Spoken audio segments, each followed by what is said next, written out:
jokes na lumalabas na sa mga keywords para kay Maris 2024 ano.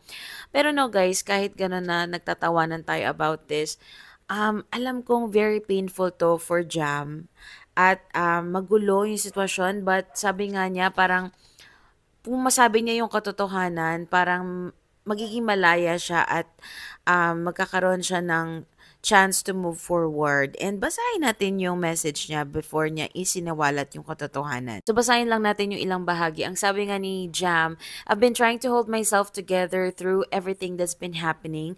But after hearing all the things being said about me, about my character, about my intentions, and even my family, I can't stay silent any longer. It's been deeply painful, and I know it's no longer just about me. It's about protecting the people I love most, and I can't allow them to be dragged into this. So fast forward na tayo sa bandang huli, kayo nila magbasa. Sabi niya, I'm choosing to let go of the weight